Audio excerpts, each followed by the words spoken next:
dingy dong. Ring it dong, ding ding dong. Ding dingy dingy dong.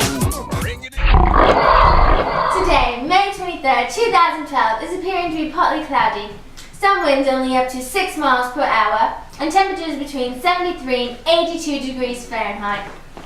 Hello and welcome to MADS News. I'm your host, Mad Ugarte, and today on MADS News, we will be covering 4 major topics on their own specific storyline.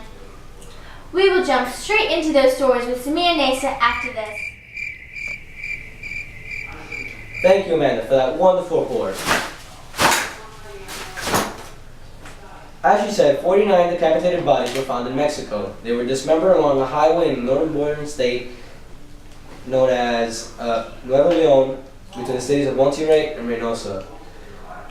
Officials said that they had not ruled out the possibility that the victims could be Central American immigrants or residents of another state, telling reporters Sunday that there had been not many local missing person reports in recent days.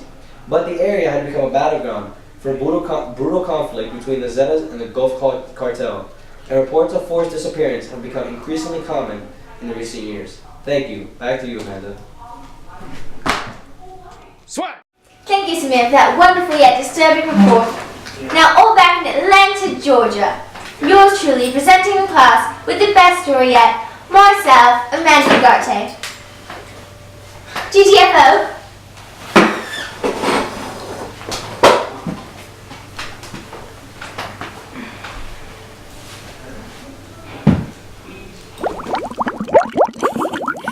SpaceX rocket successfully launches. The SpaceX Falcon 9 rocket blasted off Cape Canaveral, Florida, early Tuesday, carrying the first private spacecraft bound for the International Space Station. The rocket, with its Dragon capsule filled with food, supplies, and science experiments, blazed into pre-dawn sky, avoiding the glitch that had caused the initial launch Saturday to be aborted a half a second before liftoff. Pretend to shake someone's hand. Amanda, for that wonderful. Oh, no problem. Totally. Got you. Oh, you look so pretty today. Oh, thanks. Okay. Anyways, now here's Maria Khan with local news. The state of Florida experienced a dramatic drop in FCAT writing scores this year due to interpretation of scores differing from previous years. A motion was put forth during the meeting to set the cut score at 3.0 for the FCAT writing portion only for 2012. The board members said they want to essentially hold the schools and districts harmless for this year in regards to writing.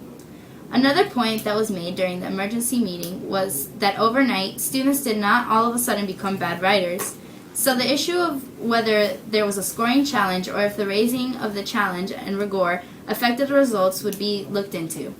Superintendent Dr. Joseph Burke said the motion of changing the cut scores from 4.0 to 3.0 will have a significant impact on overall scores. He said it is a very important effort by the State Board of Education. The most important message Burke wanted to get across during the press conference was that the district is not blaming the students or teachers for the drop in writing scores because the change in cut scores happened mid-year. He said teachers had 3 or 4 months to work with the students before the instrumentation of the writing test was given at the end of March. Beautiful. Beautiful. Thank you, Maria, for that wonderful report. Now here's Dylan with an interesting story. 9-year-old Joni Matthews looks like a typical 4th grader. When she runs off the school bus from Reynolds Elementary School, she looks forward to playing with her best friend, the next-door neighbor, Olivia, and with her pet chicken, Hope. Hope is a pet kept in a box in her Lysander, New York home. Because its legs were crushed, it has no feet, and Joni can relate to that. Joni is missing a leg. It happened before she came home from the hospital as a baby. Part of Joni's life is getting fitted as she grows for new limbs, and the people who build her prosthetics are interested in her new befriended chicken by researching on how to make prosthetic legs for a chicken.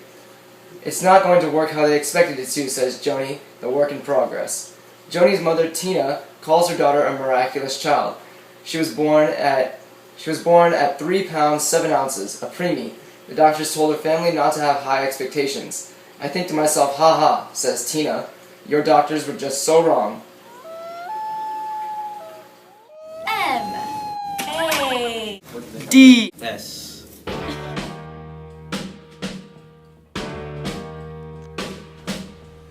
A 24-year-old master's student in psychology at the University of West Virginia.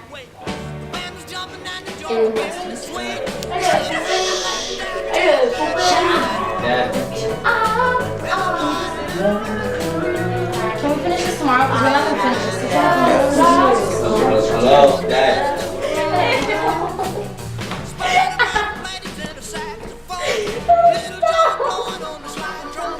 Also, this not chill. He's good, get him done.